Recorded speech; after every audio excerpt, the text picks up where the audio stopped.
Ah, no battery. I was saying that these corpses they have no feelings, but the, the technicians that are in charge of them, or they're really taking care of them. One of the girls even every morning say they when they open the door where the corpses are, they say good morning to them. They treat them they they treat them with a kind of affection, but at the same time they erase their identities. They don't want to know their names. They shave their heads, and I don't remember this name. I don't remember.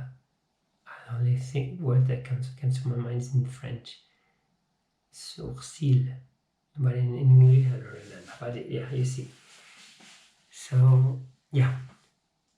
So they explained to me that later, right?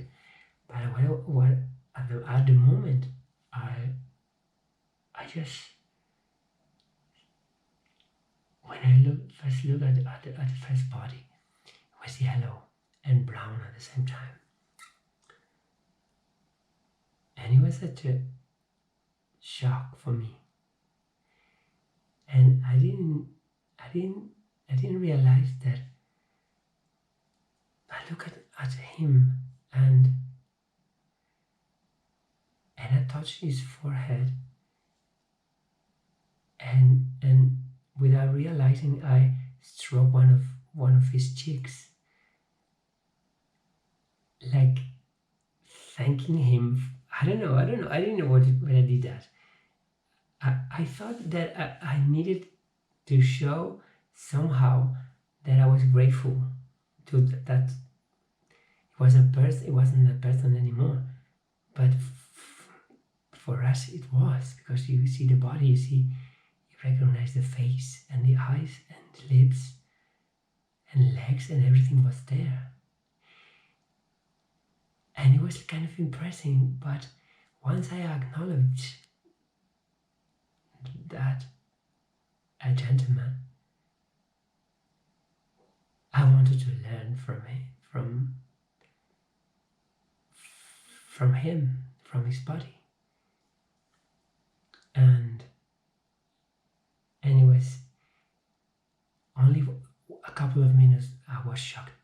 After that, I couldn't really believe what I was doing.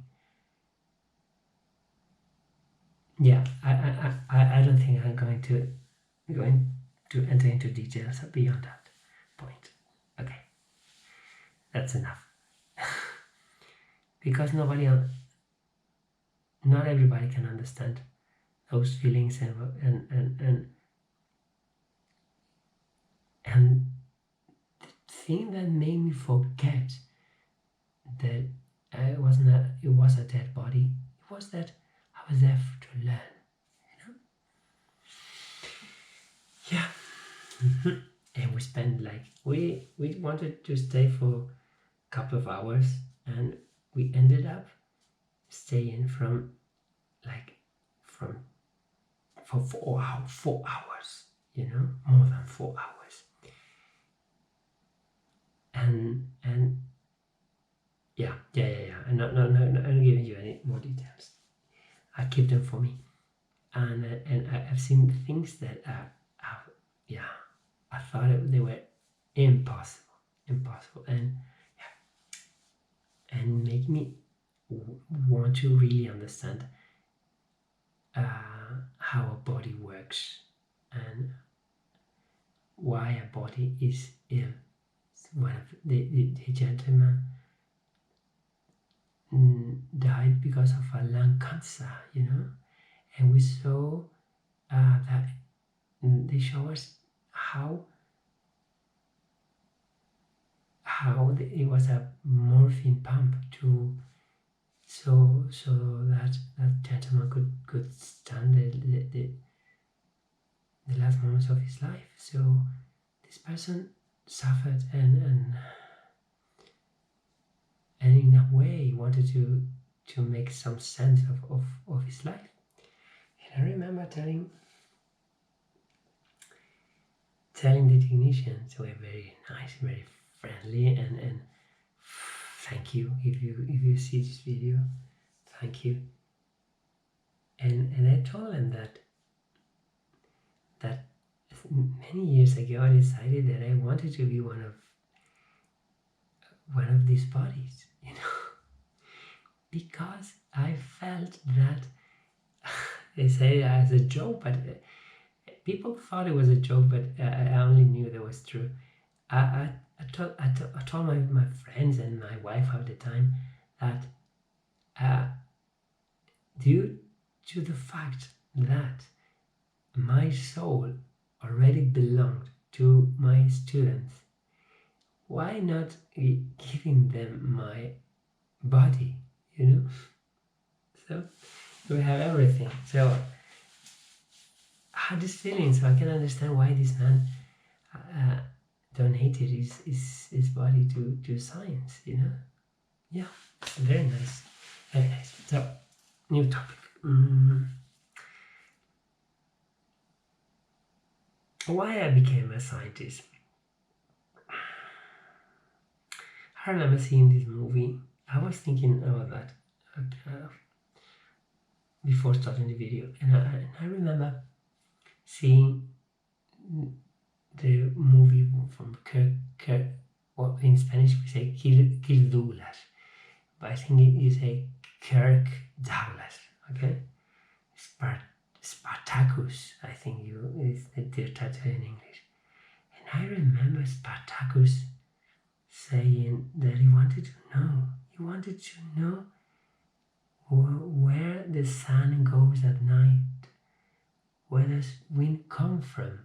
And I was a child, sorry. And I thought, I don't know the answer. And the important part is that I don't know how I understood it. Make this connection, because Spartacus was a slave, so he couldn't study, couldn't know anything about life. And he wanted to be free, and he wanted to know. So, and I remember that at some point in the movie,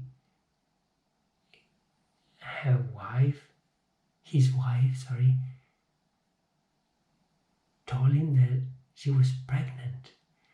And Spartacus said, "How do you know?" And the wife answered, "I do know."